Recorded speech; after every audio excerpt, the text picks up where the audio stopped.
자, 오늘 드디어 7장으로 들어왔어요. 조금 있으면 끝나요. 한 달 정도 하면 끝날 것 같아요. 주보에 제목이 조금 잘못 나갔어요. 지난주에 실렸는데 오늘 강의 제목은 사랑하는 여인아가 되겠습니다. 사랑하는 여인아. 6절에 보면 사랑아 그러잖아요. 이 사랑한데 이게 여성형으로 되어 있기 때문에 사랑하는 여인을 말하는 거예요. 그래서 사랑아 이렇게 해도 되고 사랑하는 여인아 이렇게 해도 되고 똑같은 원어적으로는 똑같은 내용이 되겠습니다. 우리 서로 한번 인사할까요? 이제 오늘 보면 이제 못 보잖아. 성도님들이 많이 이동들을 하시고 그래가지고 좀 갈등을 했어요. 수요 예배를 해야 되나 말아야 되나. 그래서 결정을 못 내리고 토요일 날 저녁 때까지 밤까지 고민하고 기도하고 하다가 이번에 쉬어야 되겠다. 대신 추석 가정 예배를 드리는 걸 전제하에 가정 예배 안 드리면 출석 없는 거예요. 그래서 모인 식구들끼리 가정 예배 짧게 드리던 길게 드리던 하나님 앞에 추석을 맞이함에 대한 감사 예배를 여러분 꼭 드렸으면 좋겠습니다. 자, 오늘 9절까지인데 절수는 좀 많죠. 그런데 좀 일찍 끝나지 않을까? 아무도 안 믿네.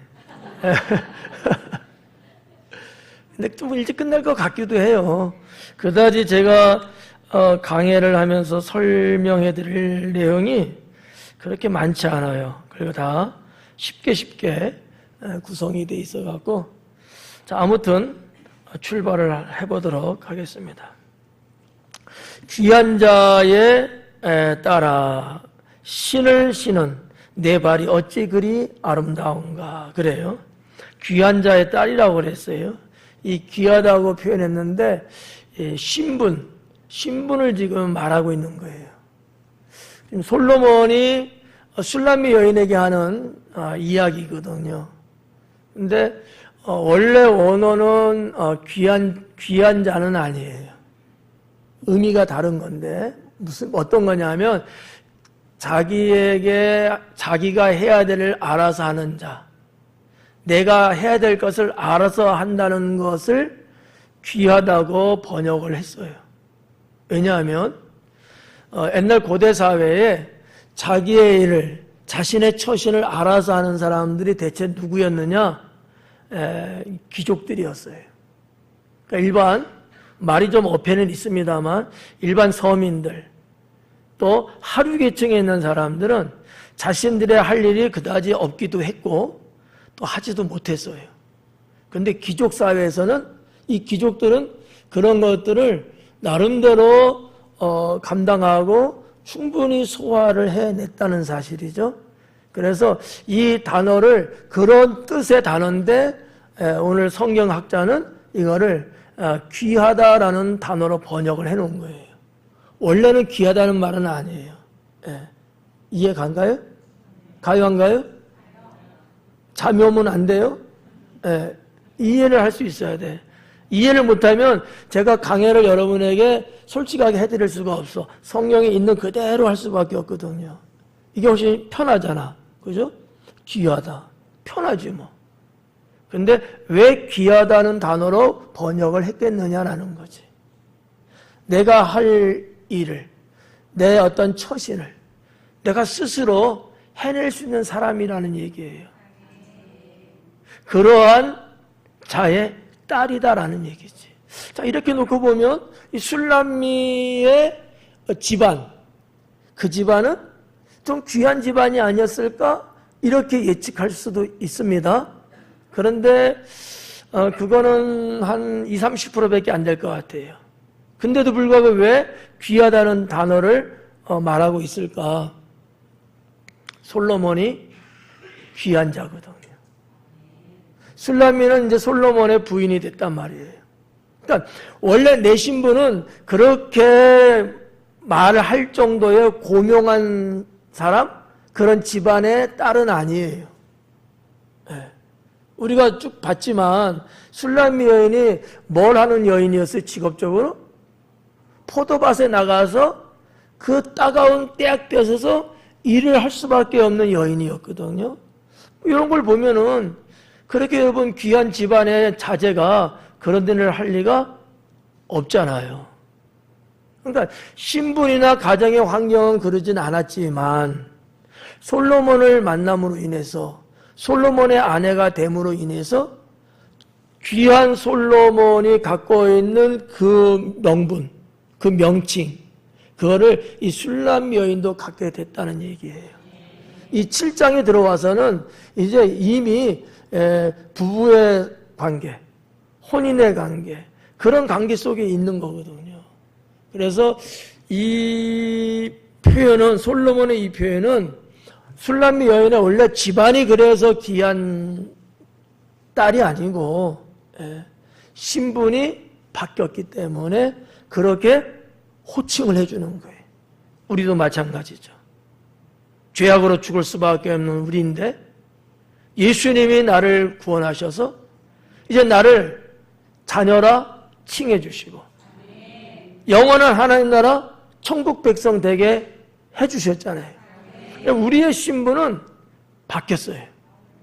우리의 신분은 멸망할 수밖에 없는 우리의 신분이 영생하는 신분으로 바뀌었단 말이에요. 예수님을 나의 신랑으로 맞이함으로 인해서 오게 된 축복이다라는 얘기죠. 아가서의 내용은 이러한 예표적인 부분들, 영적인 의미들이 상당히 들어가 있는 말씀이라고 볼 수가 있습니다. 귀한 자에 따라 신을 신은, 원래 이제 원어에는 이제 신이라는 건 없어요. 근데 신발이니까, 샌들, 신발이니까 신는 건 마찬가지죠. 그래서 조금 부드럽게 번역을 해놓은 것 같아요. 신을 신은 네 발이 어찌 그리 아름다운가. 자, 여기 1절서부터 거의 마지막 절에 이르기까지 이 술람미 여인의 신체에 대한 말씀들을 이야기하고 있어요. 근데 신체 어느 구석 하나 비평을 받는다든지 부정적으로 솔로몬이 고백하지를 않아요. 상당히 호평적이고 상당히 칭찬적이고 상당히 누구나 부러워할 수밖에 없을 정도로 아주 칭찬 일색의 고백을 솔로몬이 하고 있다는 거. 그러면 저나 여러분 어때요? 이런 소리를 들을 수 있어야 되는 거예요. 그렇잖아요? 내가 그런 소리를 못 듣는다면 내 신랑 되시는 주님이 욕을 먹는 거야. 우리는 예수님 때문에 예수님을 신랑으로 맞이한 신부들로서 이런 이야기를 들을 수 있어야 되는 거예요. 머리에서 발끝까지 어느 구석일지라도 모든 세상 사람들이 볼 때 아름답고 멋있는 사람, 그런 사람이 돼야 되는 거예요. 네. 아이고 형편없어, 저걸 사람이라고 이런 소리 들으면 안 돼요. 네. 그렇잖아요. 우리가 일반사적으로 볼 때도 그런 소리 들으면 기분이 나쁘잖아요. 네.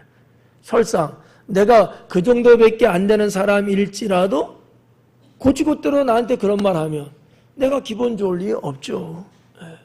근데 원래 우리는 그런 사람이 맞아요. 맞는데 내가 예수님을 나의 신랑으로 맞이함으로 인해서 내 신분이 바뀌었단 말이에요. 내 신분이 바뀌었어요. 아름다운 신부라 그러잖아, 그래서요.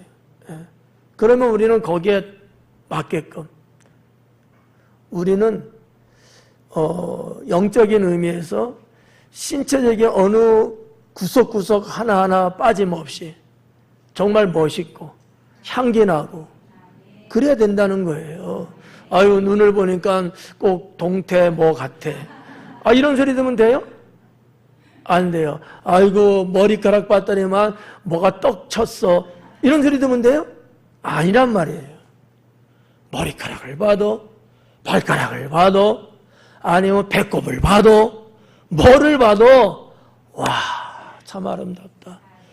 야, 멋있네. 이런 소리가 자자하게 들릴 수 있어야 된다고 믿습니다. 그래서 지금 1절에 첫 운을 떼는 게 발이에요. 아래서부터 올라갑니다. 발, 여기서부터 올라가는 거예요. 자, 발을 이야기합니다. 네 발이 어찌 그리 아름다운가 그래요. 여기에 뭐 이견 없죠. 신데렐라? 여러분, 발이 아름답대. 발이 아름다우면 사이즈는 얼마나 나와야 될까? 얼마? 235? 권사님 사이즈예요?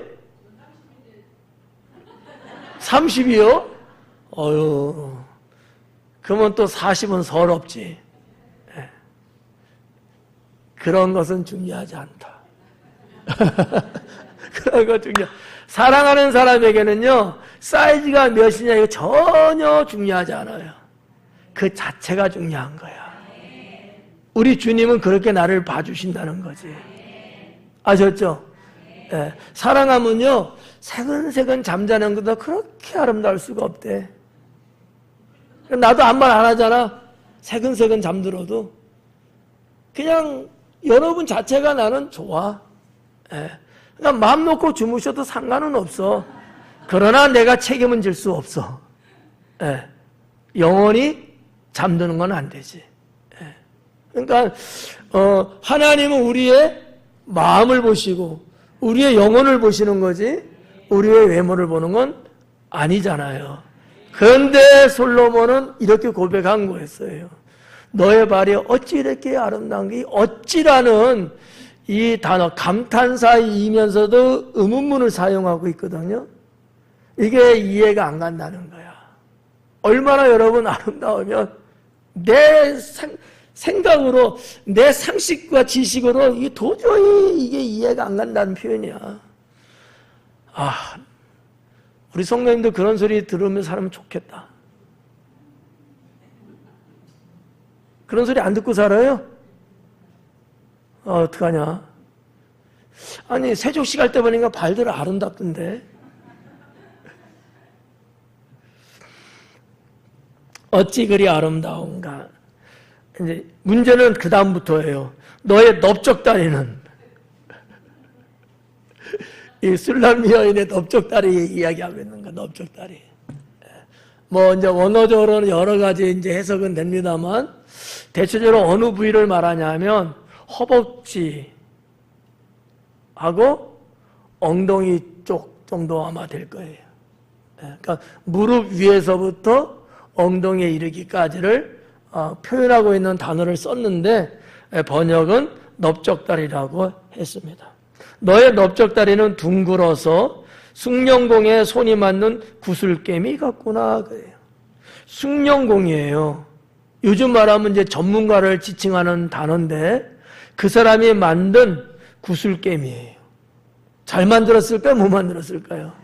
잘 만들었겠죠. 한치의 오차 없고요. 각종 모양들은 냈을 거예요. 고대 사회에 있어서 이 숭늉공이 만든 구슬개미는요, 재료가 보편적으로 어땠느냐? 돈 많은 사람은 금을 사용했고요, 은도 사용을 했고요. 그 다음에 구슬, 진주도 사용했다고 합니다. 그러니까 값진 거를 재료로 해서 구슬개미를 만든 거예요. 근데 이 술람미 여인의 넓적다리가 그런 보석물의 구슬개미처럼 아름답다는 거야.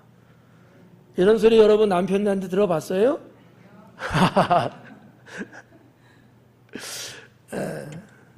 근데 우리 주님은 우리의 하찮은 넓적다리라 할지라도 그렇게 아름답다고 해주신다는 거지. 그런데 이 강연에서 이게 해야 되나 말아야 되나 고민도 좀 스러워요. 여성들의 넓적다리도 있고 남성들은 넓적다리가 사람은 다 있잖아요. 근데 사람은 그쪽에 근육이 상당히 붙어 있죠.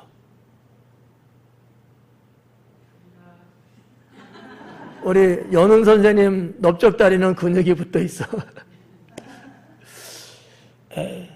근데 여인들은 근육이라기보다는 아주 매끄러운, 여기 둥글다고 표현했잖아요. 팔레스타인의 여성들의 신체 구조, 이게 참 별걸 다 해야 돼. 조금 날씬하기보다는 좀 풍만했다라고 볼 수 있습니다. 그래서 아마 이런 말이 나온 것 같아요. 둥글어서라는 거지.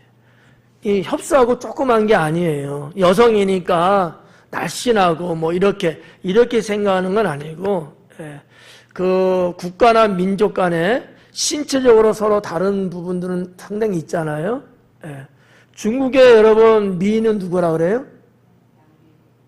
잘 모르는구나. 맞아요. 양귀비예요. 제가 어느 날 양귀비 보고 왔거든요. 근데 상당히 이쁘게 동상이라고 해야 되나? 석상을 이렇게 만들어 놨어요. 근데 상당히 품체가 풍만합니다. 그리고 제가 슬쩍 넓적다리를 봤거든요. 넓적해요 정말. 물론 치마로 가리기도 했지만 하여튼 이렇게 여러 가지 상황을 말할 수 있는데, 팔레스타인의 여인상, 아니면 팔레스타인이라고 말하기는 조금 뭐하지만 레바논의 여인의 신체적인 모습들, 이런 부분들도 우리가 한번 슬쩍 들여다볼 수 있는 내용인데, 솔로몬은 슐라미의 이 부분도 상당히 아름다움으로 보고 있다는 사실이죠. 사람마다 다를 수는 있어요. 아름답게 볼 수도 있고 흉하게 볼 수도 있고, 그런데 솔로몬은 아름답게 본 거예요. 어느 정도까지? 기금속으로 장만한 치장한 그것만큼이나. 재미없다. 아멘도 안 하고 끄떡도 안 하고.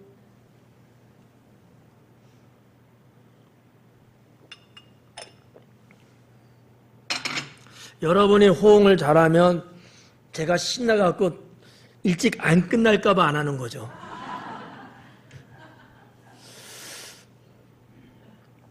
자, 넘어갈게요. 2절에 보니까 어디예요? 배꼽. 배꼽도 나왔네. 배꼽은 섞은 포도주를 가득히 부은 둥근 잔 같고. 그러면 상상해봐요. 배꼽이 어떻게 생겼다는 거예요? 쏙 들어간 거야. 예쁜 배꼽인 거야. 여러분 배꼽은 집에 가서 한번 보세요. 내 배꼽은 쏙 아담하게 들어갔는지, 아니면 툭 돌산처럼 튀어나왔는지. 아마 술라미 여인은 그 배꼽이 어느 정도 적당하고 아담하게 쏙 이렇게 들어갔나 봐.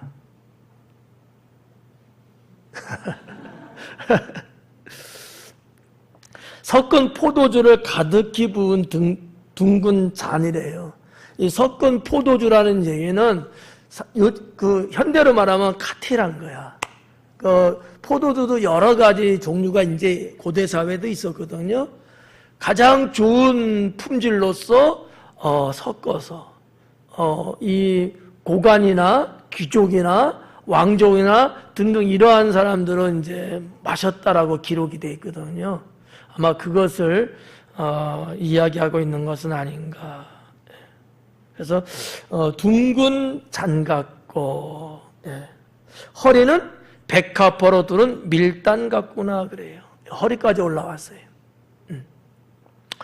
자, 여기서 이제 밀단이라고 했는데, 이 밀단은 뭐를 말하냐면 곡식단을 말해요. 어느 때를 배경 삼아서 보면 되냐면 추수하고 난 다음에 쌓아놓은 곡식단이에요. 쌓아놨는데 그게 그렇게 아름다운데 어느 정도 백합화로 둘러친 곡단이라는 거예요.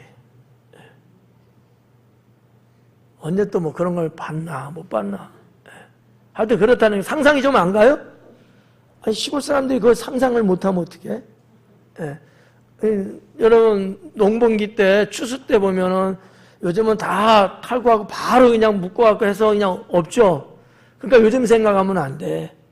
한 30년 전, 막 40년 그때 우리 어른들 소실적 때 한번 생각해봐요. 이게 보면은 단들 막 쌓아놨잖아. 근데 그냥 쌓아놓은 정도가 아니라는 거예요. 백합화가 둘러싸여 있는 곡단이라는 거지. 아마 제가 볼 때는 일부러 누가 이렇게 뜯어갖고 그다 막 하고 그런 게 아니고 그 주변이 백합화가 많이 피어 있고 그런 아마 곡창지대 내지는 곡식단이 아니었을까. 뭐 정확하게는 다 알 수는 없어요. 왜냐하면 뭐 여러분들 이제 다 알겠지만 백합화는 우리가 알고 있는 백합화 아니라 그랬죠. 팔레스타인에 서식하고 있는 붉은 꽃 양귀비꽃 같은 꽃이에요. 백합이.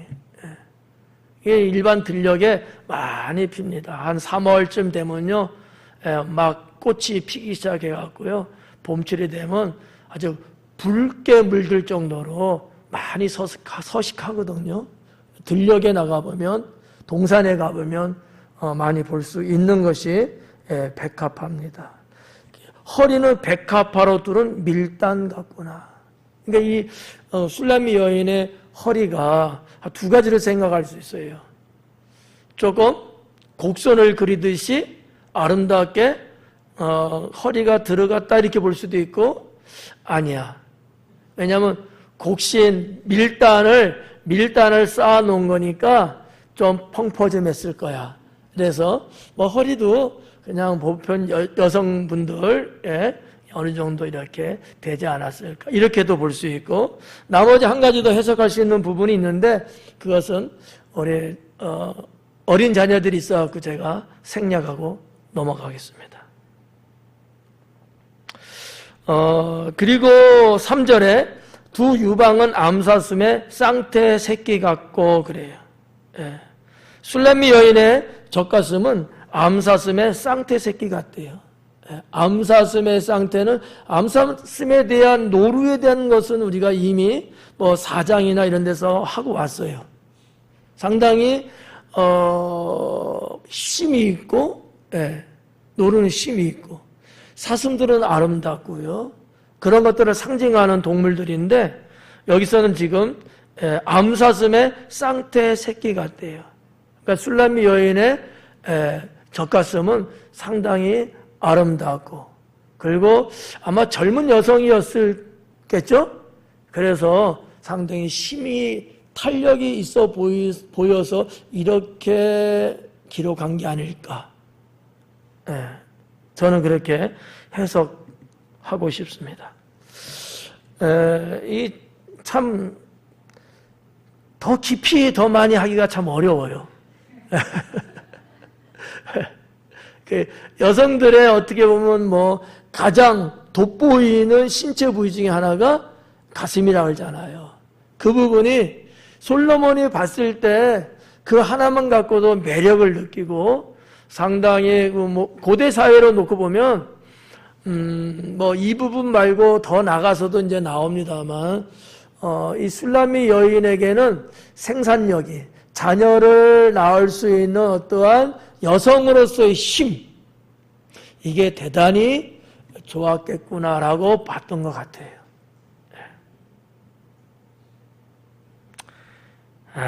왜 아가서를 써놔갖고 4절에 자 목을 놀랐어요. 목은 상아 망대 같구나 그래요. 목은 상아 망대. 상아는 아시죠? 코끼리 뿔 상아잖아요. 상아 망대래요. 망대인데 상아로 지은 거야. 그러면 이 망대는 어디에 있을 법해요? 장소가 그냥 저 농촌 밭대기에? 그럼 어디에? 왕궁 같은데. 그렇죠. 거기서 다 내려다보는 거야. 근데 상아로 건축된 그 정도. 그게 상당히 아름답거든요. 여러분 상아 보신 적 있어요, 진짜? 동물의 왕국에서 코끼리 코는 본 적 있죠? 상아가요, 빛깔이 영롱합니다. 하얗면서도 거기에 빛이 쫙 내리쳐서 반사하면요, 무채색인 것 같으면서도 나름대로의 빛깔을 갖고 있는 게 상아더라고요. 근데 뭐가 그렇다는 거야? 이 목이. 그러면 술라미 여인의 목은 어떻다고 볼 수 있어요? 여러분이 만약에 그림을 그린다면 상당히 매끄럽게 하얀 피부 우윳빛깔의 목을 드러내 있는, 그리고 짤뚱목이 아니고 날씨로 그대들이여 이 말 듣고 노여워하지는 마세요. 그렇다는 거예요. 하여튼 뭐 이 아가서에 의하면 술라미 여인의 이 목선은 살아있고, 그리고 상당히 우윳빛깔 날 정도로 상아처럼 그렇게 아름다웠구나 라고 볼 수 있다는 거죠. 또 눈이 나오네요. 눈은 헤스본 바드람빈 문 곁에 있는 연못 같고, 눈이 뭐 같다는 거죠? 연못이에요. 여러분이 상상하는 연못은 어때요?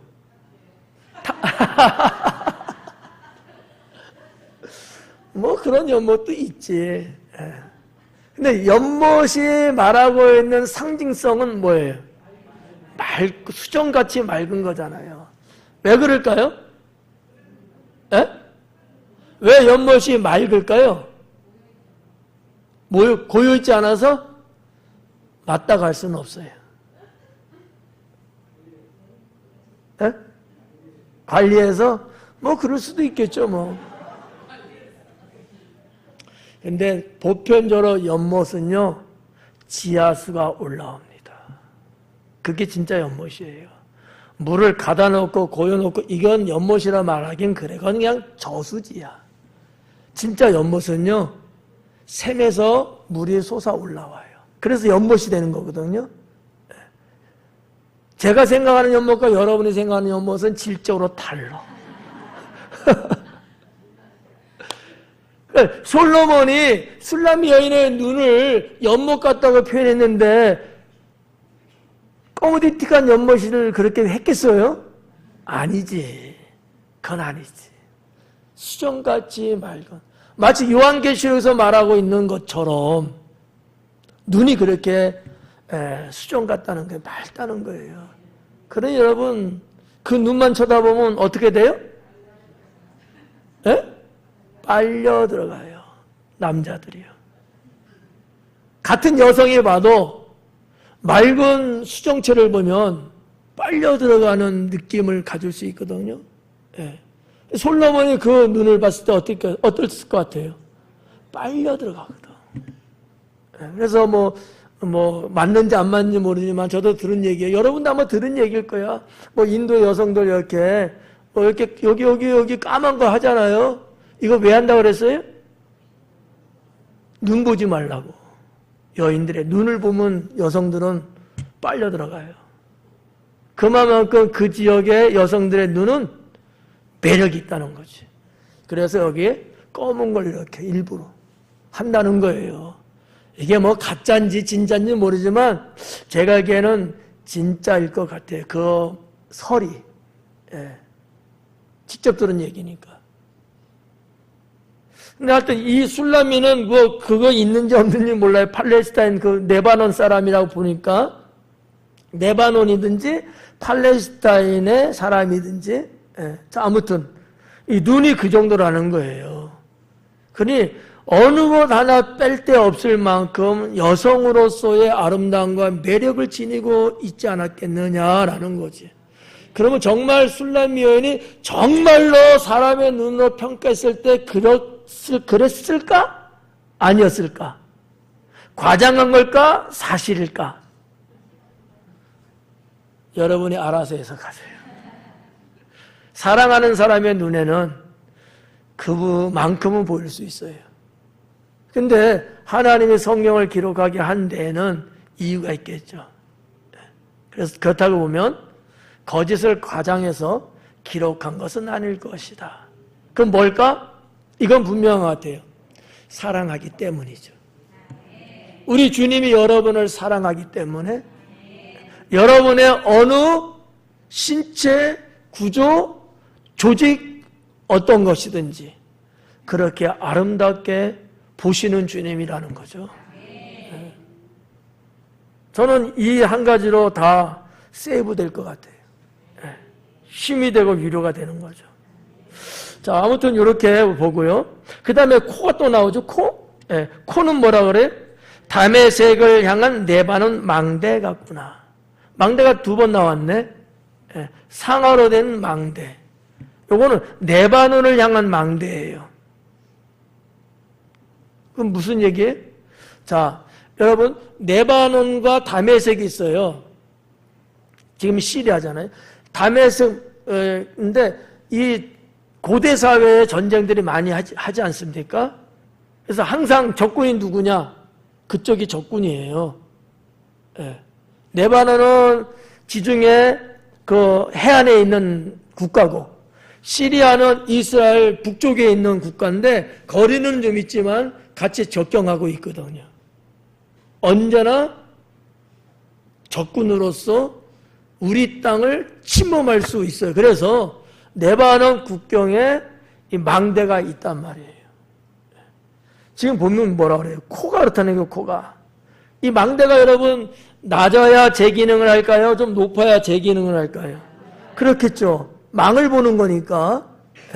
뭐 우리 동네 뭐 이제 수박밭에 뭐 이렇게 뭐라 그러지? 원두막 이런 건 낮잖아. 제가 어느 날 공주에 가갖고 메타스카이어 그 나무가 있다서 가봤는데 거기도 망대가 있더라고요. 망대나 내 키나 똑같아. 그거는 그냥 이렇게 와서 그냥 가져가는 거 아마 그러려고 그런 것 같아요. 근데 원래 망대는 좀 높이 있는 것 아니겠어요? 코가 높다는 거야. 콧대가 섰다는 얘기지. 이해가요? 여러분은 100만 원씩 내야 돼. 이 문학 공부를 하고 있으니까. 코가 눌러졌다든지 옆으로 퍼졌다든지 그런 것 같지 않아요. 코 하나만 봐도 상당히 날씬하고 오똑 솟은 코였던 것 같아요. 여러분 자기의 코를 한번 이렇게 만져봐봐요. 어떤 것 같아요? 예? 어우, 살이 벨 것 같아. 자, 코는 이제 그렇게 우리가 볼 수 있고요. 또 5절에 보니까 머리는 갈멜산 같고 그래요. 머리는 갈멜산 같대요. 갈멜산이 아마 해발 한 550m쯤 돼요. 거기 이제 뭐 학자마다 측량에 대해 약간 다를 수 있어요. 어떤 사람은 546m, 어떤 사람은 550m 이렇게 이제 말하거든요. 팔레스타인에서 이스라엘 거기에서 이스라엘 안에서 헐몬산이 제일 높고요. 헐몬산은 제가 알기로는 2,813m인가 얼마가 그거든요. 우리나라 백두산보다 높아요. 그 두 번째 가는 것이 갈멜산이에요. 나머지 뭐 에벨산이라든지 다볼산 여러 가지인데 거의 이렇게 평범하고 나지막한 그런 산 정도밖에 안 되고요.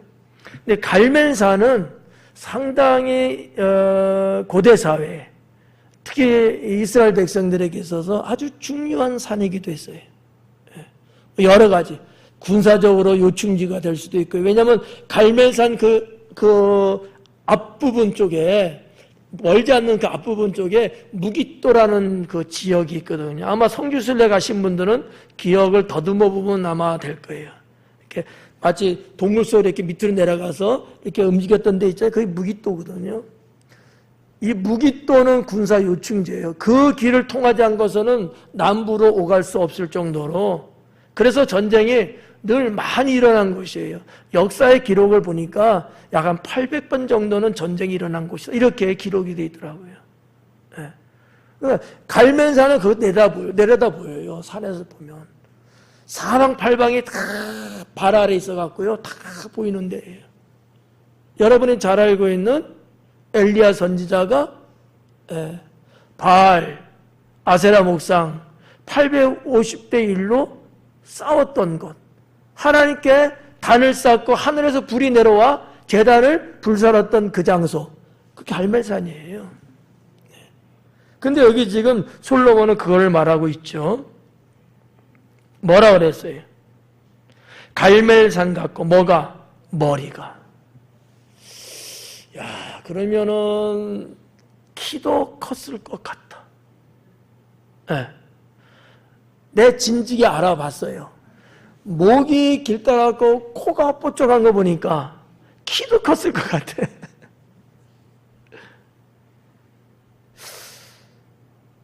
한 170 됐을까? 180? 그거는 잘 모르지.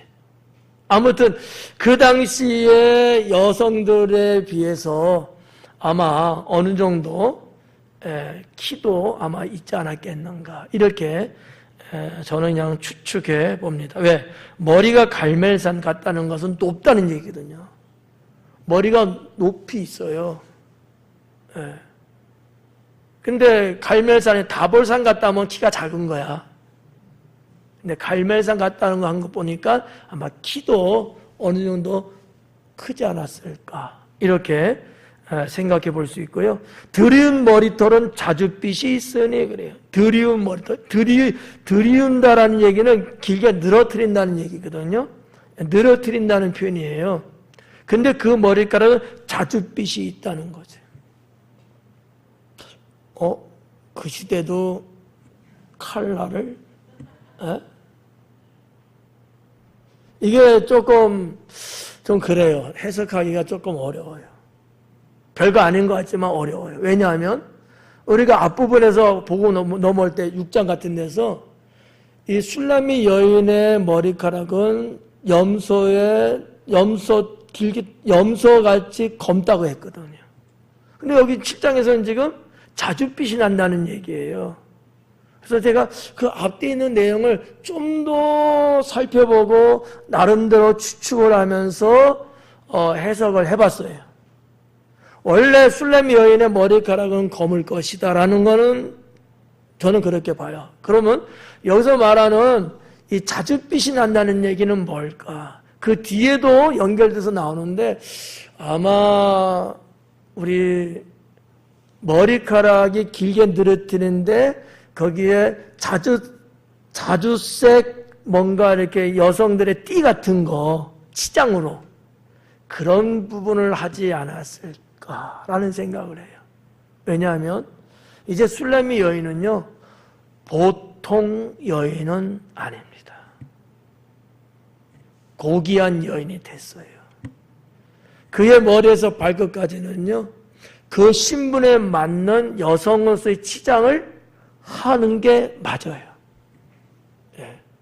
그래서 하여튼 머리를 엄청나게 돌려봤어요. 그래서 머리카락이 5개가 빠졌습니다. 그래서 요즘 곱슬머리에 여성들도 보면 머리카락이 막 이렇게 길게 따잖아요. 성경 아가서로 놓고 보면 거기가 마치 골짜기 같다는 표현도 있는 거거든요. 그리고 이렇게 머리띠를 같이 하는 거예요. 이렇게. 자주색은 옛날 그 당시 고대 사회에 부유한 자들, 고관, 왕족 등등의 이런 사람만 썼던 물감들이었거든요. 그것을 아마 머리에 치장으로 하지 않았겠는가. 그거를 솔로몬이 표현한 것이 아닐까. 제가 그냥 해석하는 거예요. 맞다 틀리다 이렇게 여러분 보지 마시고 그냥 그럴 수도 있겠구나. 왜? 자주 색깔의 머리카락은 아니야. 요즘 같으면은 어제 물들였어 이렇게 말할 수 있는데 이때는 그런 게 아니었거든요. 시대적으로. 그리고 왕이 그 머리카락에 매이었구나 그래요. 그러니까 머리카락 하나를 보면서도 그게 마음을 뺏긴 거예요. 여성들의 머리카락은 여성이 가지고 있는 무기라고 하잖아요. 이런 소리 들어봤어요? 안 들어봤어요? 네. 남성들은 여성의 긴 머리카락을 좋아한다는 속설이 있잖아요. 다 잘라놨네? 고대에서부터 내려온 거죠. 우리나라도 그래갖고 이 머리카락은 원래 안 잘라요. 옛날 우리나라 역사도 보면 여성들이 자르는 게 수치고요. 예, 자르는 게 수치예요. 그래서 늘 끝까지 기르죠. 다듬기는 해도. 근데 한국뿐만 아니라 어느 나라든지 고대 사회는 여성들의 머리카락을 길게 정말 엉덩이 밑에까지도 쭉 늘어뜨리고 이게 여성만이 가질 수 있는 뭐라고 해야 되나? 모양새라고 해야 될까? 아름다움이라고 할까? 그랬던 거죠. 이 솔로몬이 술람미의 이런 머리카락을 보면서 그 마음이 거기에 완전히 넘어간 거예요. 그래서 나도 긴 머리 소녀가 좋은데. 그 다음에 이제 6절에 사랑아 내가 어찌 그리 아름다운지 사랑하는 여인아 이거예요. 이게 아하바라는 아마 히브리어로 제가 기억하고 있는데 아하바. 그냥 사랑이라고 말해도 되고 사랑하는 여성형을 썼기 때문에 여성에게 말하는 거예요. 사랑을. 그래서 사랑하는 여인아 이렇게 해서 맞을 것 같아요. 아하바라는 단어로 되어 있는 걸 알고 있는데 내가 어찌 그리 아름다운지 여기서도 또 역시 어찌라는 말을 쓰죠. 이게 감탄적인 거예요. 어찌 그리 화창한지 즐겁게 하는구나. 비로소 솔로몬은 6절에 와갖고 여인의 총체적인 모든 것들을 다 한마디로 지금 표출하고 있는 대목이라고 이렇게 보시면 돼요. 뭐라 그랬어요? 어찌 그리 화창한지. 화창하다고 번역해도 되고요. 사랑스러운지 이렇게 번역해도 되고요. 유쾌한지 이렇게 번역해도 돼요. 단어는 똑같은 단어인데 이렇게 여러 가지로 번역할 수 있어. 근데 이렇게 뒤에 나와 있는 그런 거 보니까 즐겁게 하는구나 그러잖아요. 아마 유쾌나 화창이라는 말이 좀 더 맞을 것 같아요. 그러니까 이 여성의 성품도 상당히 내성적이라기보다는 좀 외향적이고 상당히 유쾌한 텐션이 좀 어느 정도 살아있는들 그나마 여성이 아니었을까. 그런 걸 통해서 이 솔로몬이 오히려 아유 뭐 힘들어, 아유 신경 쓰여, 아유 피곤해 이게 아니고 너무 좋은 거야. 너무 즐거운 거예요. 술람미 여인을 볼 때마다 텐션이 있는 여자니까 너무 유쾌한 거야. 그런 거야. 우리도 마찬가지예요. 주님 앞에 우리의 그런 유쾌한 모습을 보여줘야 돼요. 희쭈구리하고 다 죽어가는 사람처럼 힘이 없고 곤두박질 치는 사람 이러면 안 돼요. 말씀드렸잖아. 어깨 딱 펴고 어깨 딱 펴고 이렇게 막 쪼그라들어갖고 이게 뭐야? 펴요 펴. 안 펴면 망치를 좀 두들겨요 뒤에서. 좀 피자고. 그러니까 우리 주님이 나를 어떻게 보실까? 내 모습이 어떻길래 우리 주님은 어떻게 표현하실까? 이런 등등을 아가서하고 같이 이렇게 딱 연결시켜서 보면 나의 그 모습 하나도 내가 조금 좀 자세를 좀 잘 갖고 좀 뭔가 이렇게 품격 있게 내가 세상에 보이는 사람이 돼야 되겠구나. 쪼들어가는 사람 그렇지 말고 당당하고 위험 있고 예, 좋잖아요. 예. 누가 여러분을 딱 봤을 때, 아, 그 사람 좋지. 아, 그 사람 만나기만 하면 막 힘이 생겨요. 이런 말 하는 게 좋지. 아, 나 그 사람 싫어. 만나면 괜히, 나까지 괜히 쭈그러들고, 아우, 심란해. 이런 소리 들으면 좋겠어요? 후자가 되지 말고, 전자가 되셔야지. 아우, 나 그 사람 만나면 나도 졸려. 이런 말 들으면 되겠어? 예. 아, 그 사람 만나면 나도 괜히 망할 것 같아. 장사도 안 돼. 이러면 사람 되겠어요? 아우, 그 사람 올 때마다 장사가 막 열려. 이런 소리를 들어야지. 그렇잖아요. 여러분이 어느 가게든지 들어가면 여러분이 들어가는 후부터는 막 사람들이 막 들어와야 되는 거예요. 그게 선한 영향력이죠. 네, 얼마나 좋아요. 네. 여러분이 막 주유소 가면 뒤따라 주유하러 들어오는 사람 많아져. 팔이 날리고 있는 식당도 여러분이 가면은 막 뒤에서 이제 사람들 줄줄 들어가고, 아, 이모! 여기 뭐 줘요? 막 이러기도 하고 말이지. 얼마나 좋아요. 물론 그 사람들이 여러분이 누군지는 알지 못하지만, 그러나 한 가지 알 수 있는 방법은 여러분은 식사할 때 식사 기도를 하니까. 아, 저 사람 교회 다니는 사람인가 보다. 좋잖아요. 그래서 사랑하는 여인아, 네가 어찌 그리 아름다운지 어찌 그리 유쾌한지 즐겁게 하는구나. 솔로몬은 이 여인 하나만 갖고도 너무 즐겁고 행복함을 느끼고 있는 거죠. 예. 우리 모두가 주님께 그래야 되고, 우리는 서로 예, 나는 남편으로서 내 아내에게, 나는 아내로서 내 남편에게 유쾌함을 줄 수 있는 사람, 유쾌함을. 예. 아멘? 예, 유쾌함을 줄 수 있는 사람. 얼마나 좋아요. 7절에 보니까 내 키는 종려나무 같고 그래요. 봐봐, 키가 크잖아. 보편적으로 종려나무가 다 크잖아요. 작게는 한 3m, 4m? 낮은 거는. 긴 거는요, 7, 8m, 10m까지 올라가요. 종려나무가. 상당히 쭉쭉 뻗어 올라갔잖아요. 키가 그렇대잖아요, 키가. 근데 이럴 줄 알았어. 그러니까 코도 그렇고 목도 그렇지. 종려나무 같고 내 유방은 그 열매송이 같구나라는 거죠. 뭐 열매송이가 뭐예요? 풍성함 아니겠어요?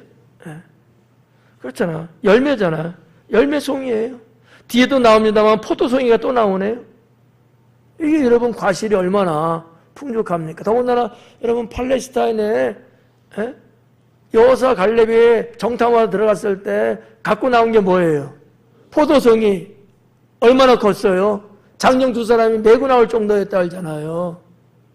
얼마나 여러분 송이가 컸으면, 얼마나 탐스럽게 익었으면 말이죠. 이 슐라미 여인의 그 아름다움은 말로 형용할 수 없을 정도라고 솔로몬이 고백하고 있는 것이 아닐까, 이렇게 봐집니다.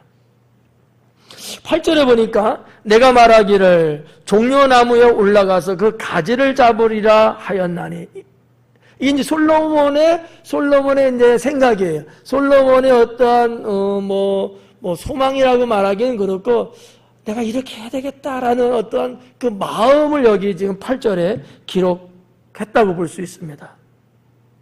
내가 말하기를 종려나무에 올라가서 그 가지를 잡으리라 하였나니, 이 의인법이에요. 정말 종려나무 올라와서 여러분 야자수다, 그게 아니고, 이거는 솔로몬과 슐라미 여인 부부로서의 친밀한 관계를 말하고 있는 거예요. 부부로서 여기까지만. 그러니까 각방 써, 이게 아니고, 무슨 말인지 아시죠?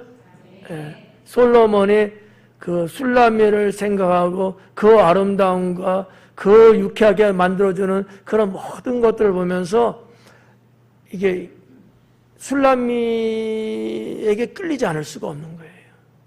저는 이렇게 그냥 부드럽게 지금 표현하는 거야.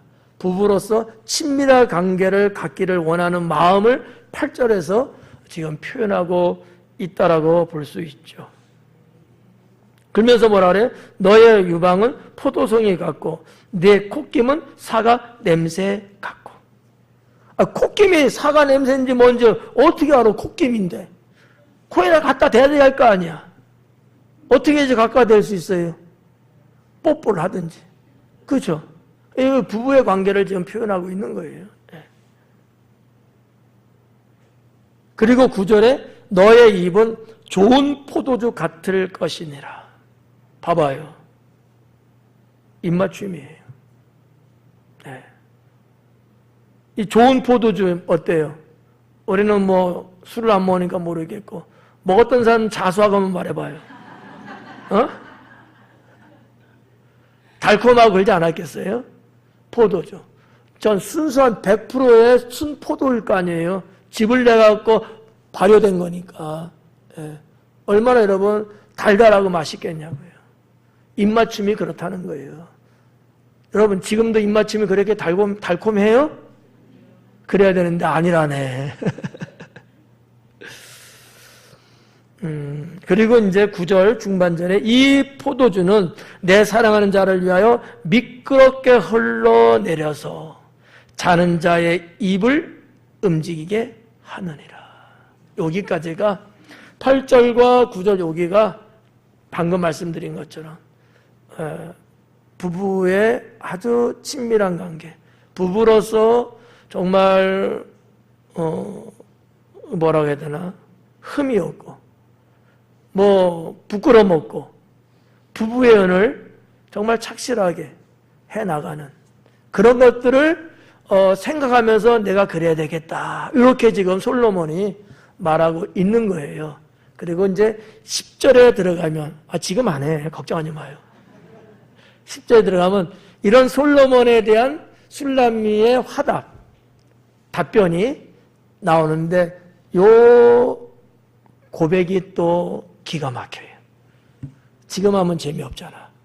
다음 주에 하겠습니다. 네. 오늘 여기까지 강의를 마치겠습니다. 기도합니다.